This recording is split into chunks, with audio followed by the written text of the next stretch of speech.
शहर के सबसे बड़े अंग्रेजी स्कूल ने सुमन के व्यवहार में काफी बदलाव लाया था। अब वो ज्यादातर इंग्लिश में बातें करती थी, पेरेंट्स से ब्रांडेड कपड़ों की डिमांड करती थी और कभी कभी अपने पेरेंट्स को भी इंग्लिश सीखने के लिए कहती थी।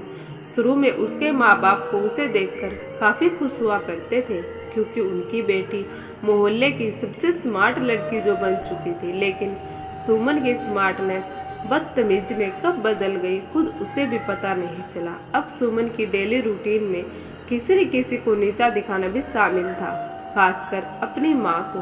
प्राइवेट ऑफिस में काम करने के कारण सुमन के पिता उसे थोड़े मॉडर्न लगते थे, लेकिन सारा दिन किचन में काम करने वाली माँ उसे खूंटे से बंधी कोई गाय नजर आती थी।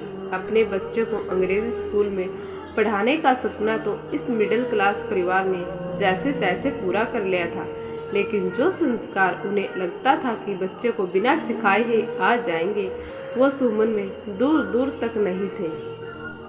एक दिन सुमन स्कूल से घर काफी गुस्से में आती है और अपनी माँ से चिल्लाते हुए कहती है, थोड़ी तो मॉडर्न बन जाओ माँ। आज के जमाने में कौन अपने बच्चों को रोटी देता है टिफिन में? मुझे कल से मेरे दोस्तों की तरह नूडल्स या बर्गर चाहिए। अपनी बेटी की बात सुनकर वीणा के मुंह से आवाज ही नहीं निकलती है, वो बस हाँ में सिर हिला देती है। ये देखकर सुमन पैर पटकते हुए घर से बाहर चली जाती है। अपने घर की गली से गुजरते वक्त उसे एक बूढ़ा व्यक्ति दिखाई देता है, जो सूखी रोटी पानी में डुबोकर एक बच्चे को खिला रहा था।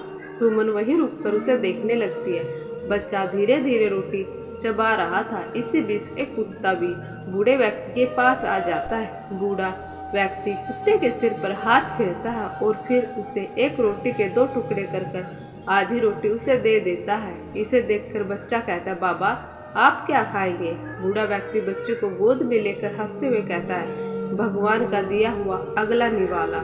इन सब के बीच सुमन की आंखों से कब आंसू बहने लगे उसे एहसास भी नहीं हुआ।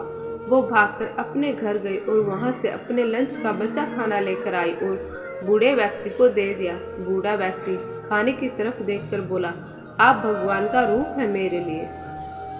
सुमन वहां से मुस्कुराते हुए घर की ओर निकल जाती है और घर पहुंचकर अपनी माँ से लिपट जाती है।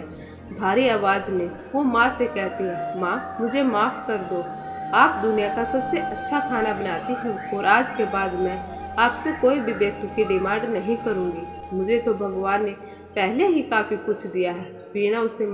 वीणा उसे माथे पर चूमकर कहती है, आज डिनर में नूडल्स है। इसके बाद दोनों एक दूसरे को देखकर हंस पड़ते हैं। तो आपको यह कहानी कैसी लगी प्लीज कमेंट करके जरूर बताएं।